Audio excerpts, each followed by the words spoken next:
Davante Lewis. Thank you, Mr. Vice Chair. Davante Lewis, the Louisiana Budget Project. And I'm not going to belabor the point because I think we know the vote, we know why we're here. This week, at the beginning of the week, I spent a lot of time in Memphis. And I was at the Civil Rights Museum just about 2 days ago.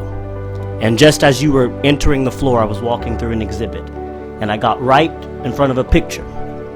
And it was Bull Connor, who said, "Damn the law. We make our own law down here." And that's exactly what I saw in my ear, in my headphones, when you gavelled it in the House floor. Basically saying, we're not going to comply. We make our own law in Louisiana. And what we are here to do today is simply do what is fair and just and right. Representative Johnson, I heard you talk a lot about what offended you in Rapides Parish. And I'm going to tell you a story about what has offended me in my life. Is as I've studied and done everything right as everyone's told and got an education, I've realized there's not a single right as a black person I had that a court didn't have to give to me. A court had to free me from being a slave. A court had to free me and said, oh, you can be separate but equal, and then had to undo that. A court had to grant fair housing. A court had to desegregate schools. And now a court is having to say you should be seen in redistricting because you are 1/3 of the population and you should be represented correctly. That's why we are upset. Because nothing has been equal for us. Nothing has ever been right for us. It's always been, we're resisted until the court tells me I gotta give it to you. I'll hold on to it as long as I got, because I don't have to give it to you until somebody else says it. That is the challenge we are faced with. When we think about this veto override, this governor's been governor 7.5 years. A lot of bills he's vetoed. A lot of bills most of this body didn't like that he vetoed.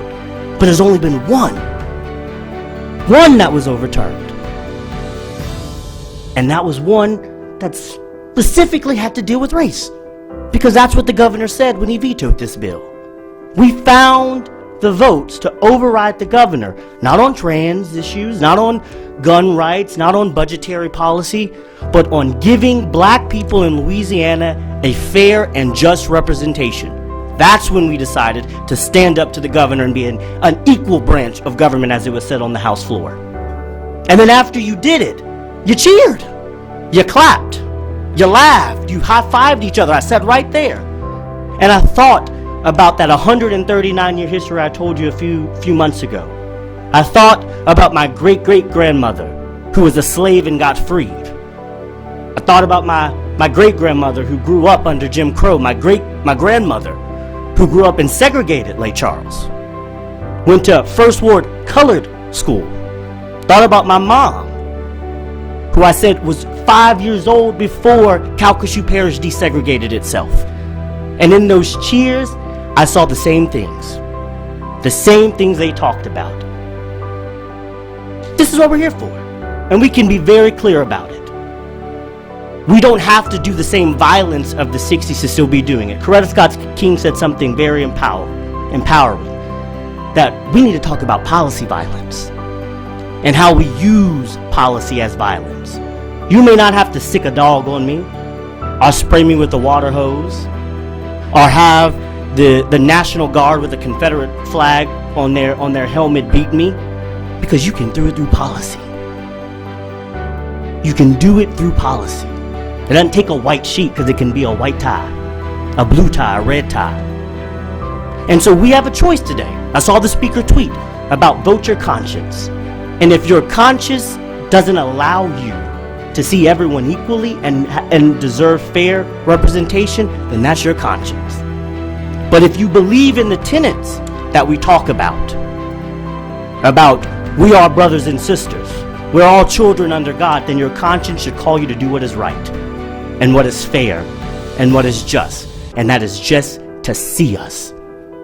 Just to see us. That's what we're asking for. We're not telling you go pick a candidate.